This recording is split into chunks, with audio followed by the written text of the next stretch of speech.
Mr. Derek Veenhoff, who's better known as Deek. Drinking liquor with DJ Deek, we out laughing. Yo, Deek.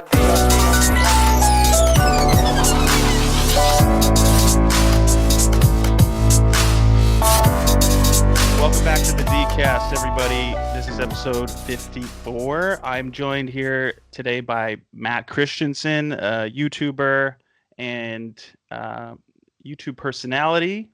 Thanks for being here, Matt. Yeah, thanks for having me.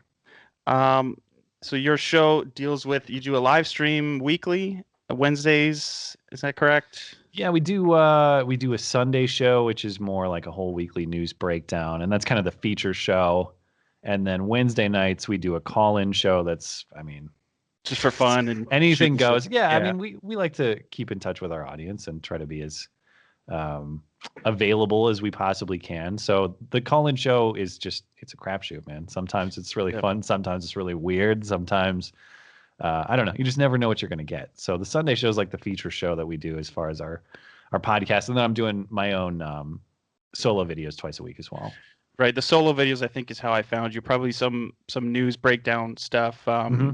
So it's actually similar to like the older Stefan Molyneux videos where he would break down news stories in more of a unbiased way. I think he's shifted a little more over the last number of years into stricter ideologies of some sort, but he used to just break down things very centristly, and I used to like that. But so that's kind of what I digged about your stuff. But the interesting stuff, the live stream, you do allow callers to go off on any sort of tangent, and you actually entertain the conversations, which some other podcasts out there kind of berate the guests, and that's also a feature too sometimes. But yeah, sometimes. It depends, Yeah. A lot of the listeners know, like, if you want to get me going, try to like tell me how to do my stuff, or we had one email last night that was to something to the effect of like, I can't believe you disagree with me on X, you better change your tune or I'm going to stop listening. Those kind of things get me going, where it's like, I'm not going to, you're not my boss, man. I'm not going to change what I do because you tell me to. No, but other than that, we have a great relationship with our audience, and I think there's a healthy amount of disagreement. It's not totally off the wall. I think everybody who listens to the show is more or less of a libertarian conservative bend. But as you know, especially in areas of like immigration or even issues about the role of government generally, there's a pretty wide tent in that camp. Yeah. So yeah, I think it's pretty fun, and I think it's the right mix of friendliness, but challenge as well. So it's a fun experience. Mm-hmm. I just did that political spectrum test again. That I hadn't done it in a number of years, and I did fall into the libertarian, moderate libertarian, social progressive kind of area, and so maybe that's why I'm into your content. I don't know, but I have a similar trajectory as you. You explained that when you're younger, you had a bit more of a left slant, and then you kind of even. Gosh, I was taking that same political compass test 3 years ago now. So like spring 2016, I used to land libertarian left quadrant, which might be what you're describing, like that bottom left quadrant. Okay, I was on the right quadrant at libertarian. Yeah. So I've shifted, and over time, and like I take it now, and I've shifted over into that right quadrant.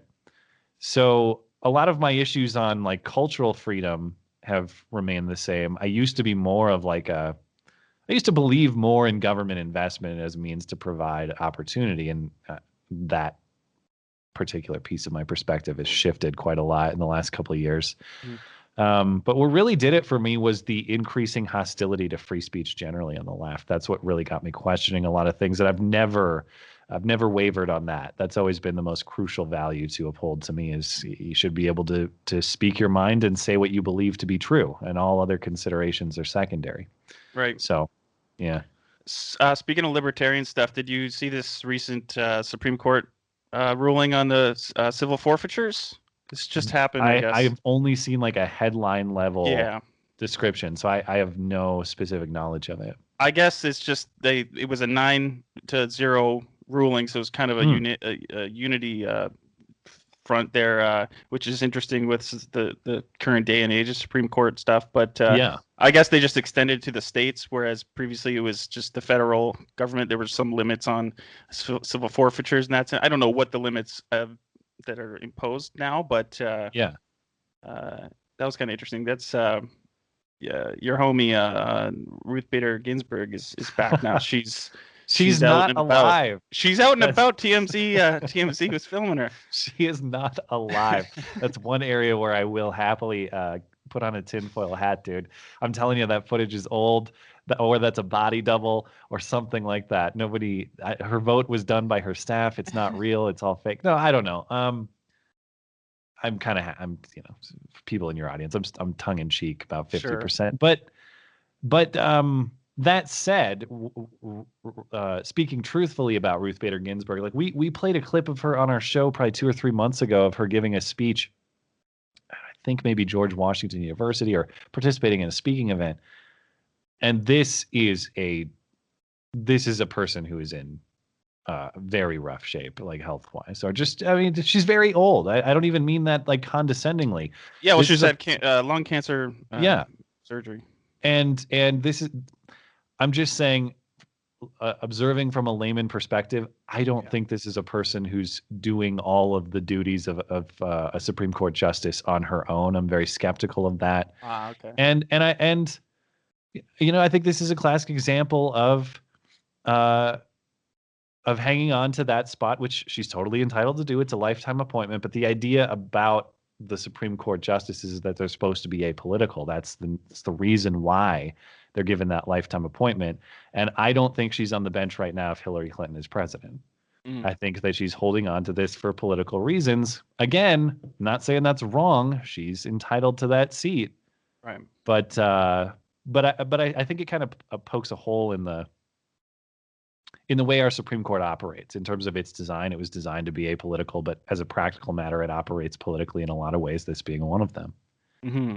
Well, it seems almost, I mean, nowadays, just the general sense of it seems like a very political sort of ring, like where the fight actually goes down. It's, which does, each side is scared of the other side getting another appointee in there. And that's what's so frustrating, man, is like you have the when you're dealing with a lot of people of a more left-wing perspective. Yeah, they're terrified of like Donald Trump having tons of power. They're terrified of a more conservative Supreme Court. And from my perspective, it's like, yeah, wouldn't it be nice if there was less power in these institutions so you wouldn't have to care? But it always seems that they don't want to debate the sword. They just want to wield the sword. I want to say, let's not have anybody have swords. But they say, no, we want the sword and we want to control you with the sword. Okay, well, we're going to have. And that's the libertarian viewpoint, right? Generally speaking, just smaller government, less interference in your personal life. And so for you, does that apply to, say, things like gun ownership, marijuana possession, that kind of thing? My perspective on guns has changed a lot over the last 2 to 3 years as well. And that's actually just due to understanding them more and understanding the law a lot better. I was never like a full anti-gun confiscation, ban them all type person, but I bought the Democratic Party line about common sense gun reforms. Sure, tighten it up a little bit. And the reality is that generally speaking, the restrictions that I think a quote unquote reasonable person, a common sense person would want, exist at the federal level. Yeah, and I don't think that you're going to do – I don't think any more restrictions, particularly from the federal government, are going to have any noticeable effect on crime. I think all you're doing at this point is just making it more difficult for law-abiding people to defend themselves if you keep chipping away at this. So my perspective on it has changed a lot in terms of understanding the weapons myself and in terms of taking a closer look at the law. And at the end of the day – as you're talking about decentralization of power too, it's like, listen, if you want to be kooky in California and New York and Chicago and Illinois, and you have a lot of laws that I disagree with that frankly I do think are unconstitutional, but you want to do this stuff in your localities, in your states, I have a lot less problem than I do with trying to do it at the federal level and control everyone's lives, because the reality is it just varies a lot state to state. I guess I understand why someone in Chicago, where there's not just rampant gun violence, but violence overall, why they might want to figure out how to get this under control. But for someone who lives in a state like mine, where we have, I'm sure, more guns than people. There are the guns per capita here is one of the highest in the entire country. And yet you have a comparatively low gun violence rate, violent crime rate. That's just not a thing. There's not a lot of murder here. There's not a lot of robbery. There's not a lot of any of that. So sorry. Bozeman is the fourth largest city. I was surprised how small the population actually is. It was like 40,000. Yeah, it's a college town, one of Montana's 2 college towns, basically. But yeah, it's about 40,000. Depends on if you factor the college in. The college is about 15,000 kids, and so maybe it's up. You know, you count them, it's up near 50, but they're kind of in and out. Like not all of them live here full time. I wasn't aware that Montana only had like 1 million people. Yeah, I think probably the last 5 years it cleared 1 million, maybe a little longer. But yeah, it's definitely one of the lowest population density states. So we have a ton of area and not a lot of people. So that's pretty good for crime, right? I mean, that's spread out to themselves. That's certainly part of the equation. Yeah. You know, but that's also part of the consideration with guns too. It's like I don't live in an incredibly rural area. I live like kind of, if Bozeman had suburbs, I sort of live there, if you can call it that. But it's technically outside of city limits, but I have neighbors in close proximity. That said, people like my parents, other people I know, they live way out there in like a more rural, even like a ranch setting. A lot of these people are ranchers who have their own self-sustaining businesses out there. Firearms in such a case are essential not just for the operation of your ranch and your business in terms of dealing with animals and things like that, but in terms of your safety. Like even where I am now, if I was going to call the cops, and which I would, like as a pro-gun person, as long as I'm not at gunpoint right now threatened, my first reaction is going to be to call the police. But there's still going to be, in my case, I'm sure, at least a 10-minute wait. In the case of people who live in a lot more rural land west of, I mean, some of those places it could be a half hour or more. Like you are your first line of defense in such a scenario, and especially for people like that, the tougher you make it for them to defend themselves, that's their livelihood at stake, and it's their life at stake at that point. Might not be the same case for somebody who lives in an apartment building in New York or Chicago or wherever else. Yeah, I feel like around here where we are, our city's like 133,000 or so, and it's a lot of left-leaning people here, and there's a lot of anti-gun sentiment, and I think that's part of it too. Is when you're not around all that crime, you say, well, why would you need a gun? I don't know why you would need one. I don't have one. I talked to some guys in Detroit. You live inner city Detroit and stuff, and every block has their own little gang, and it's normal to have a gun. It's just a means of protecting yourself in that sort of concrete jungle, so to speak, place. Yeah. I don't know what effect that has on crime, or whether that's a good thing. I'm just saying it's a necessity for some people in certain circumstances. Sure. And I think you have an inherent right to self-defense. I think you have a natural right to self-defense. And I guess what I'm puzzled about with the perspective on the left too is that the reality about firearms is they're a great equalizer. So I think fundamentally the left believes in a sort of a Marxist worldview of oppressor and oppressed. There's a whole group of victim classes. Well, if you're part of a victim class, if society is oppressing you left and right, the great equalizer would probably be helpful for you to defend yourself. If you actually believe the MAGA hat guys are running around beating up people in Chicago, right? The firearm is a great equalizer. If you believe that women are victimized by men frequently, well, the great equalizer for women to men is a firearm. So I don't know. And then of course, if you actually believe the president of the United States is Adolf Hitler himself, yeah, a firearm is a great line of defense against a tyrannical government. But I don't know. It's even the perspective of like, well, all the cops are racist. The cops prey on racial minorities, but also only the cops should have firearms. Even the black cops are racist. I get it's internalized racism. Yeah. So I don't know. I mean, if you buy into that, if you believe that society systemically victimizes certain classes, it seems to me it would make sense for those classes to be armed and able to defend themselves. But their conclusion is make them helpless and at the mercy of the government. Yeah. I don't think about it like that before. That's an interesting way to frame it. Speaking of Jussie Smollett, I know you were waiting 45 minutes for someone to mention it on your stream the other night. Did you know that his musical talents? Are you familiar?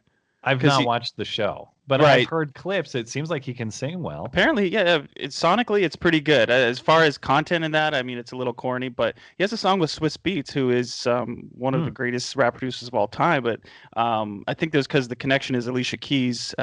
His wife is part of the show or producer on the show or something like that. Okay. Yeah. Anyway, it's just a funny. At first, I thought his album was coming out soon, but I realized it was a year ago that it came out. I thought at first that it was maybe that was part of the. Wait, this is the rapper or this is Jussie Smollett? Jussie Smollett. He had an album that came out last year, but I thought it was coming out in March this year at first. Yeah. And I was like, oh, I figured this out, but no, it was a year. It was a year ago. No charting hits or anything really, but I just want to run through a few quick news stories. I know your time is sensitive tonight, so have you seen this Tucker Carlson versus the Dutch historian clip? No, that's another thing. I've only seen the headlines circulating. Yeah. I read that he told the guy to F off. I don't know if I can just. Yeah, he called him a moron, and yeah, sure you can. He called him a moron, fucking moron, or something like that. And this guy, if you see the video, you'll see that I feel everyone's saying that Tucker was being rude because he swore and called the guy a name. But if you watch, the guy first attacks him. He doesn't swear or call him names, but he just gets on this rude sort of you know, you're a millionaire paid by billionaires, you're part of the problem, you know, tax evading, Rupert Murdoch, this and that, blah blah blah, and you know, everybody is in love with this guy now. I looked him up. He's got a book called Utopia, How to Really Get There, something to that effect. So again, it's another left-leaning person who has, you know, some position of authority or not tenure, but like he's an author. Has a book out, and sometimes you just the stuff that goes on in Reddit and Twitter and these things where, you know, Dutch historian destroys Tucker like some headline like that, where then you watch the video, and of course it's a Now This clip too, that, you know, those are very viral. They're always very accurate and very fair too. Very very cut, so you only see the beginning part. Dude, some of those are the worst pieces of propaganda on the internet. They do trigger me. Oh my God. The worst one recently was the AOC talking to Congress, doing that whole scenario game with them, where she said, okay, I'm a bad guy. If I want to get super PACs to pay for me, big oil, big pharma, I could do that, right? And then they said, yeah, sure, yeah. And now this just cut the first part of it, where she looks like she's, you know, giving it to the establishment. They left the last half out where a guy responds to everything, basically dismantling everything she said. Yeah, you know. That sounds about right. Anyway, the Tucker Carlson thing is just another interesting. He's an interesting figure because I don't know how much of him I like, but again, it seems like you constantly have these attack moments on these right-wing figures that are sort of attacking their character or trying to, but not really logic. It's sort of a logical fallacy, which I know you're very familiar with these logical fallacies. You guys talk about some of them on the stream sometimes, like Steel Manning and this kind of thing. You know, I see a lot of people that don't understand what logical fallacies are, and they use them just wantonly, and it's just amazing to see. And it seems that these videos tug at everybody's heartstrings and just they think they're proving their point, right? That we need to tax the rich. That's the answer. No ifs about it. But they don't get at the sort of the hard economics of it. Not that I'm an economics major at all, but I mean, it's what we're watching is constant reenactments of the AOC mantra, I think, which is a lot of people care more about being precisely and factually correct than they do about being morally right. And I think the Jussie Smollett stuff and the Covington case and a lot of these things where people jump to conclusions because it's the feel-good, supposedly moral conclusion without assessing the facts later. Yeah, I think that's what we're watching in a lot of these cases, and I don't know how we fix that culture, because it really does bother me that we have a culture that's willing to jump to conclusions as long as it fits the supposedly moral narrative. But what also bothers me is, you know, because we talk about a lot of these issues like Jussie Smollett. We do a whole bit on the show of hoax hate crime of the week. We've been talking about this for 2 years because they happen all the time. Yeah. So what bothers me is frequently I'm just, perusing Facebook or whatever on my personal account. And like one happened in Bozeman a few weeks ago. Like some guy, I think, spray painted on the window, not even spray paint. It was markers, like washable marker on the windows of his car. Didn't even damage his car. It says, "We are watching you," signed the KKK. Mm-hmm. Of course, it's a big deal. It's all over the news, even though there was no damage done. But we're going to make a big deal of this, and we're going to raise some money and do all this and that. And I don't throw people under the bus definitively without evidence of doing that. I'm not going to say this guy's a hoaxer, what a piece of crap. But everybody's in the comment section. Sorry, my voice is going now too. Everybody's in the comment section saying, "I can't believe this is my community. How do these evil Nazis infiltrate?" Right. And just for saying, listen, hold up. Before we jump to conclusions, there's a lot of these hoaxes going on. Just chill out. Let's wait for facts. I got people jumping down my throat calling me a brown shirt. Yeah, we had an identical situation here in this city. It was in the local park that went on Facebook too. Same exact situation. Somebody had a Nazi graffiti thing, and the local just went wild. 500,000 shares, something like that, talking about white supremacy and Nazism in this little Ontario town in between Niagara Falls and Hamilton, Ontario. Like there's a bunch of graffiti kids here. Yeah. There's not a bunch of Nazis here. And this is what people just don't understand. And that's what's fascinating to me. You got these people saying things to that effect. "I can't believe this could happen in my town." Yeah, isn't that the point? You and I hang out in the same city. We have a pretty good feel of what this city's like. If it seems very odd, it probably is very odd. It probably doesn't pass the smell test. It probably is a little weird. So I don't know how we're going to get to this point, but what I want is a culture that thinks the truth and facts are the highest value above everything else. And I don't want to shame people for asking questions. And that's really the lesson I take away from this Jussie Smollett stuff and elsewhere, because there will be a time where the fact pattern is a little bit unclear, but I think it's clear and other people are doubting it. And they might have their reasons or their skepticism. What I refuse to do, and what I hope we stop doing, is shaming people for asking questions and trying to get at the truth. That should never be that should never be something to which your character is smeared, or for which your character is smeared, or you're called names or shamed or anything like that. Yeah, I knew it was fake from the get-go. I texted my friend, "It's happening again." I said something like that because the MAGA kid thing had just happened, and I was like, "Look, here we go again." And then it kind of looked a little more real for a moment. It flipped back and forth a bit, but you do have that sense, I can't really tell everybody I think this is fake, because people will have this judgment. Yeah. And but the case was just so.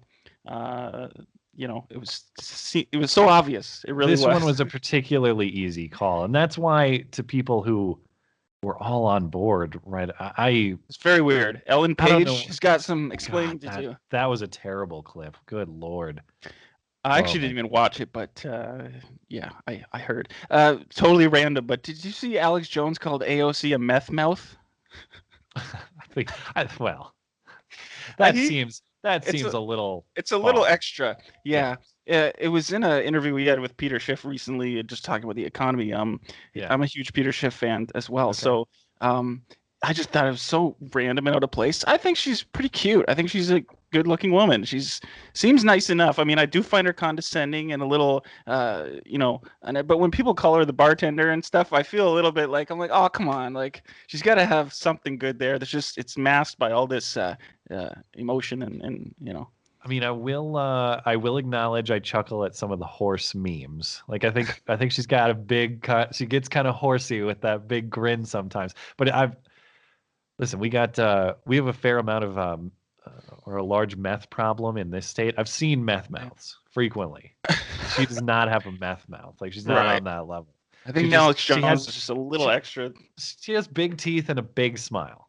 Sure, but it's not. I mean, they're not rotted out, man. I don't know what his point was with that. Like, was it just a diss, or was it like we should be concerned that she's actually on meth? I don't know what. You never know with Alex Jones, and God, man, Alex Jones still plays on the radio here. That's one thing. It's a claim to or something I'm proud of my locality. They still play him on the radio on Saturday night. He has not been deplatformed off of the local radio station, like local conservative talk radio, the same station that plays like Rush and Sean Hannity and all that.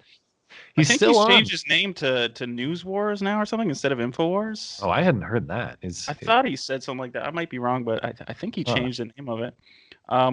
So I know we don't have too much time left. I actually wanted to jump into the abortion conversation. I know that's it's a thick one, but on your show sometimes you do mention that you've gone back and forth on different aspects of the abortion discussion. And do you find these days you know where you stand, or is it constantly shifting? What I would say is I know where I stand in terms of what I think a moral person would do in such a situation, which, I think generally speaking, a moral person is not going to do elective abortion. So a moral person's not going to use abortion as a method of birth control, that sort of thing. Right. There are some exceptions that I'm sympathetic to when you start talking about rape, incest, those sorts of things. But the reality is, when we're talking about that stuff, we're talking about like, 1.5% of the total abortion cases. So what I struggle with, though, still is what the law should say. Like, if I were writing a law in my state right now, I'm not exactly sure what it would say. I'm not exactly sure, because you have the question of defining at what point are you ending a life and therefore are prosecutable for what is something akin to murder. Mm-hmm. And then the other question too is, if you buy that, who is punished? Is it just the provider who did it? Is it the woman herself? Mm-hmm. These are a lot of questions that I think are very difficult to answer. And I don't the know spouse, maybe the spouse that's involved in the decision or something. Yeah. But over time, I used to consider myself firmly pro-choice, and over time I've shifted, in part because I sort of realized Austin Peterson had a great moment on the Rubin Report a few years ago that pushed me a little bit, where I don't know at what point life begins. Mm-hmm. I can't tell you. For some people insist they can tell you definitively. That's fine, good for them. But to the extent there's any doubt, it seems a little irresponsible for me not to err on the side of life. If I grant that there's a life at stake at some point in this pregnancy process, it would be prudent to err on the side of protecting it, because if that is a life, it deserves the same protection as you or I or any other form of human life. Right. So there's that, but the other factor that's been pushing me is just the excesses of the left, and I know that's kind of a crutch that I go back to. It's like they're terrible on speech, they're terrible on guns, they're terrible on everything. Sure. But the reality is, I had an experience. My co-host and I went to the Republican National Convention in 2016, and this was an experience that really got my mental gears grinding a little bit, because in my pro-choice days, it's like I firmly believed, okay, this is a terrible choice that nobody makes happily. Like, if it happens, it's a tragic decision that a family or a woman makes, and she makes it begrudgingly because of circumstances X, Y, or Z. Firmly believed that. Go to Cleveland, we're just interviewing people on the street, and I start talking to these shout your abortion people, and interviewing this shout your abortion girl in particular, and we're just talking about destigmatization, which, maybe there's something to that, but she's talking about like abortion pride.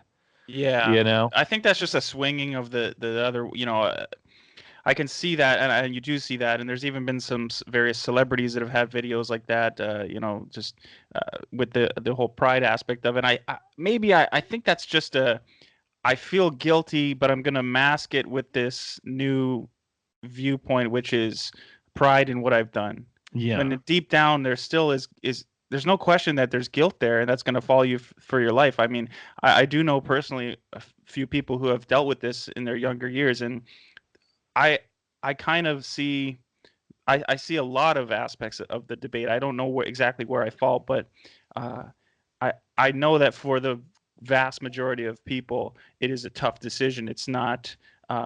It can't be an easy thing, even if somebody is to change to some prideful viewpoint later on to for whatever reason. I feel like in that moment, subjectively, it has to be difficult.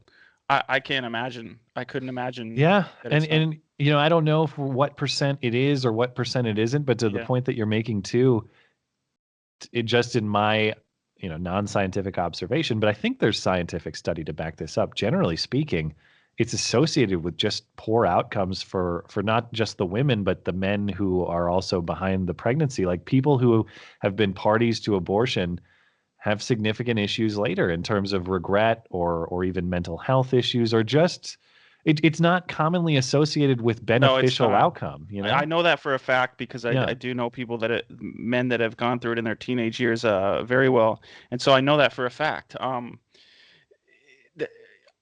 that's an interesting part of it too that is not talked about a lot, which oddly ties into the Covington kids, and they're having a say in the debate, even though they're men, is because it takes two to tango, and men are part of the decision, but rather they are not part of the decision typically because it is the woman's body, and so usually the decision goes to the woman. We had a caller last night from Australia toward the end of the stream who, when he was, I mean, I guess I can share this because he shared it on our show, so I assume I'm not, his name wasn't attached to it anyway, but what he said was that he had gotten his girlfriend pregnant, that he didn't even know about it when he was 19, and she had gone behind his back and had an abortion because she didn't think that he would be capable of being a good dad.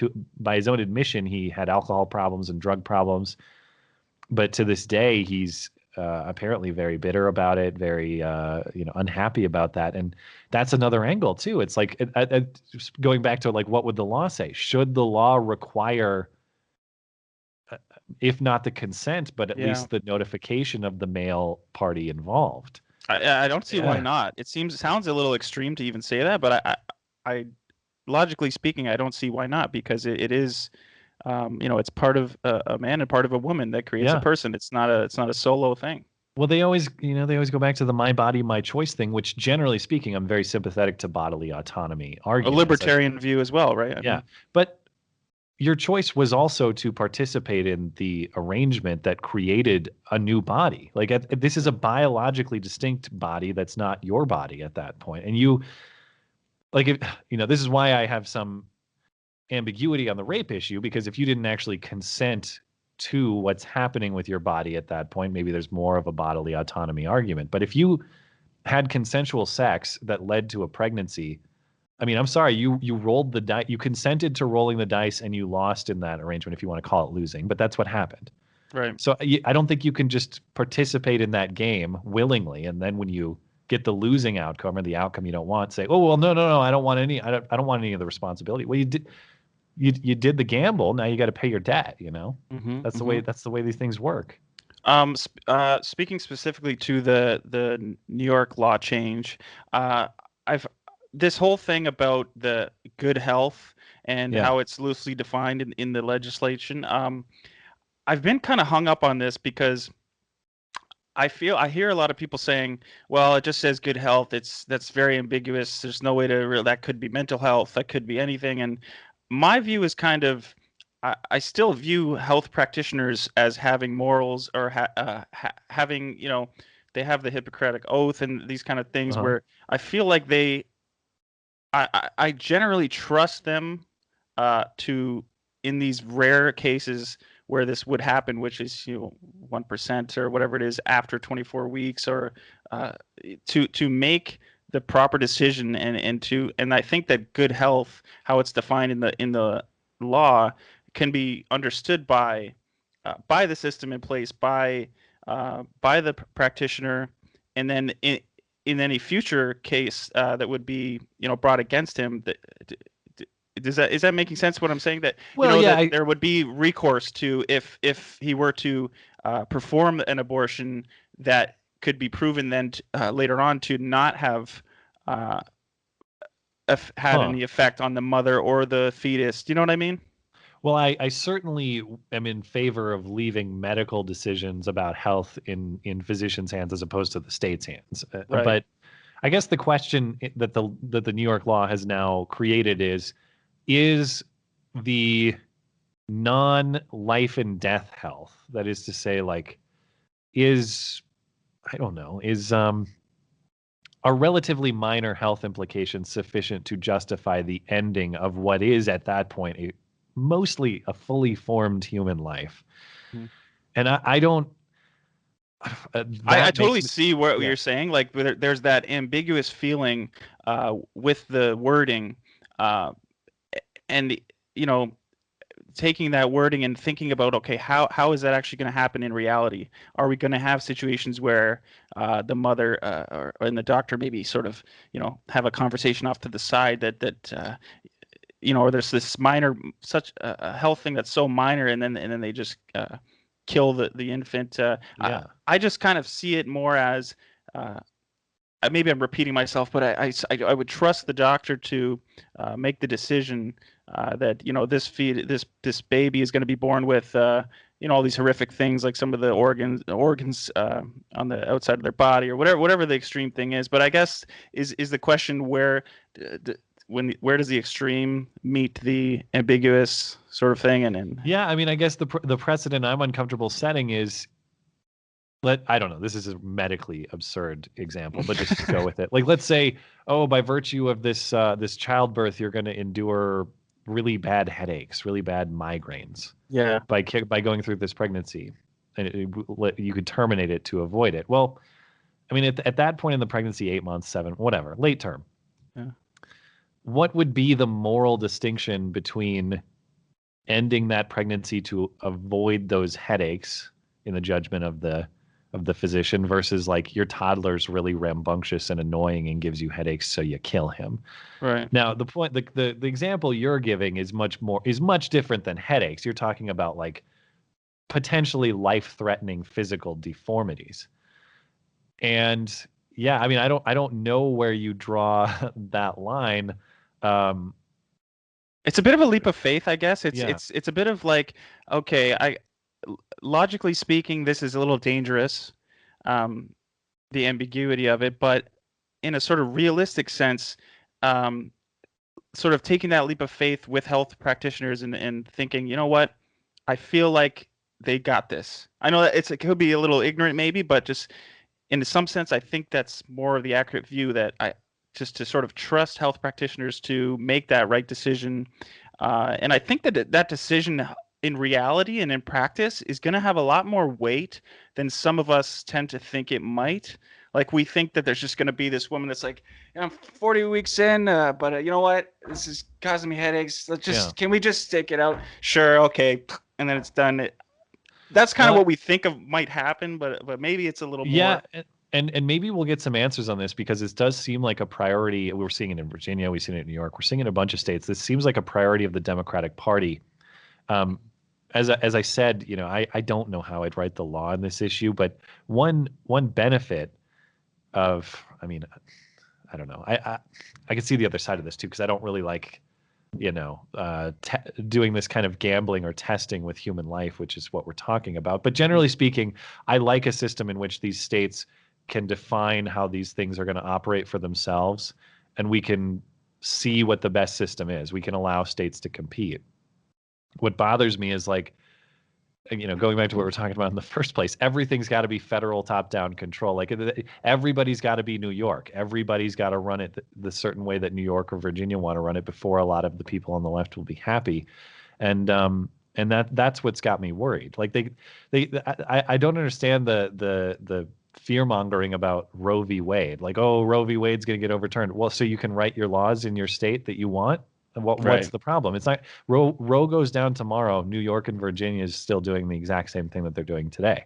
Mm-hmm. No change whatsoever. So it just means that here in Montana, let's say if the state legislature and the governor here disagree and they have a more conservative view on sort of the back and forth that we just had about what life is, at what point we're going to protect life. Mm-hmm. Well, that's great. I mean, that's the way the system ought to operate. But instead, it's got to be one size fits all. It's got to be one rule for everybody. Yeah, it's definitely a tough one. So wrapping up here, one final thing. Do you have any predictions or inclinations for the election? What do we got to wait another year and a half before this thing goes down? I love the show, though. I really do. It's better than any movie, better than any TV show. In Canada, we do it much quicker. I mean, our last election was a little drawn out. I think we're starting to adapt more to that American style, but our elections have tended to be much quicker in the past, so you don't deal with all the. Are they like legally defined? You can only campaign for a certain amount of time. It used to be, I believe. People can check me on that. I believe it was something crazy like 4 months or something for the campaign to start. I'd have to oppose that kind of idea on speech grounds, but quietly, I might not be that mad. It makes it interesting though. The long way does make it fun. Well, yeah, but it does. Yeah. I understand why everybody's not thrilled with it. We had like a high stakes Senate race in the fall here, and it was just nonstop everywhere you look, ads all the time. It did get kind of annoying. But about the about 2020 predictions, I think Biden's going to hop in. That would be my prediction. And I've been saying I think Biden will probably get the nomination, and I think he is the biggest political threat from the Democratic Party to Trump. I think he has enough appeal with the moderates in the party, and he can trot out Obama wherever he wants. Presumably Obama would endorse him. That said, he's not a perfect candidate. He's had some weird kind of Me Too-y stuff in his background. Yeah. Maybe that would roll out. I don't know. But I guess what I'm fascinated to see is Trump is a vulnerable candidate. Trump, whether it's policy or just his personality, he rubs a lot of people the wrong way. He's a vulnerable candidate. He was a vulnerable candidate in 2016. He just happened to run against an even more vulnerable candidate who everybody hated like 5% more than they hated him. So if you had a candidate who's just a little more charismatic and a lot less corrupt than Hillary Clinton, Donald Trump's not in the White House today. The question is, what is the modern Democratic Party going to pick? Are they going to pick practical political strategy? That is to say, our priority is to get Trump out, and we care less about who's actually in the White House at that point. You pick a guy like Biden at that point. You pick someone with centrist appeal, moderate appeal, somebody who maybe even will push back against the fringe of your party, even though you won't like it. Or do you go all in with Bernie Sanders? Do you go all in with I don't know. I mean, even like Kamala's talking Medicare for all and a lot of the more fringe ideas. You go full blown progressive, in which case I think their prospects are a lot lower. I think at the end of the day, there's a lot of people who are willing to vote for their wallet, vote with their wallet, and not really care about Trump's tweets. And I'd be one of them. If the election were held tomorrow, I'd vote for Trump again, even though he's pissed me off on several things. I think the whole bump stock issue really bothered me, not just because of the gun issue, but because of the idea that you're going to confiscate legally owned property by redefining the law from the executive branch. That doesn't make any sense. That's constitutionally dubious. I think what he's doing with this emergency wall, the emergency declaration on the wall, is highly constitutionally suspect. We'll see how the courts sort it out. Mm-hmm.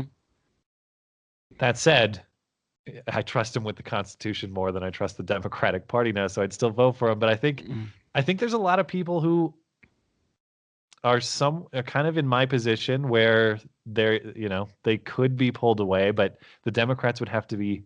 I can't go to the Democratic Party. Let me a lot of them have put their foot in their mouth or dug themselves in some holes already this early. Yeah, there's a lot of people who are not so loyal to Trump that they can't be pulled away by somebody. If the Democrats were smart, but I think they're going to go with this like moral purity. I think they're going to go with this purity. Well, no, I shouldn't say that because I already picked Biden, so I'd be going against myself. What I'm trying to say is I can't wait to watch them have this fight between progressive purity and what is smart from a practical perspective. Right. Yeah. The debates already start in June or July or something. Yeah, I think June's the 1st. Yeah, it'll be fun. Peter Schiff, again, what his prediction is, it's going to swing way to the left, and that's his pending economic collapse that he says is going to be worse than the 2008 crisis. Is what he thinks is that the pendulum is swinging so far back to socialism, and that's going to actually ultimately be the downfall. I think his whole thing is that the next economic collapse is the consumer price index is also going to rise, and the dollar is going to tank. Whereas, so I'm not great at explaining it, but it's similar to his whole thing with the dot-com crash and then the 2008 crash. He says that the same thing is happening with the Federal Reserve. You have the quantitative easing and all that we're entering QE4, and then that's going to that combined with the political spectrum swinging, that you're going to have a left-leaning president, and that's going to be the doom. So he's predicting that for the next election, that we're going to have for this one coming out, that there's going to be someone from the left that's everyone is just going to be waiting for that promise again. That's the economic promises, and it's just gonna tank. I don't know. So it's going to be Bernie, maybe. Yeah. It'd be interesting. But up here in Canada, we're supposedly going to be, again, a little more protected from whatever might happen in the U.S. I don't know. I'm not an expert, but yeah, it's interesting, all these competing theories out there. But anyway, so thanks again for your time and joining us on the show. Where can people find you? You got the Matt Christiansen YouTube channel, and what else? Yeah, I just built a website to host all my stuff. So it's at mattchristiansenmedia.com. It's Christian like the religion, S-E-N, the old Danish spelling. mattchristiansenmedia.com is where you can find it. Cool. And if I want to jump in the stream chat, what do? I go on Discord and just meet you guys on Wednesday night? Yeah, it's kind of it's sort of like the Wild West, man. I won't lie. It's kind of a weird crapshoot production, but yeah, for the Wednesday night call-in show, we go live at 9 Eastern for both of the shows. One's Sunday, one's Wednesday. They're both at 9 Eastern live on YouTube. The Wednesday night show is the call-in show, and there is a link in the description to the Discord server on which we host it. And you hop in there, and there's a waiting room, and people hang out and chat amongst each other. And there's a lot of I don't know, memes and discussion that might be hazardous to your health and all the things you'd expect to find in any sort of anonymous online forum. So join at your own risk. Yeah, and we we try to maintain that show with rules, but it's just whatever. It kind of comes out as a whatever production each and every week. Very cool. All right, thanks again, Matt, and we'll talk to you later. All right, thanks a lot, man. Okay, thanks.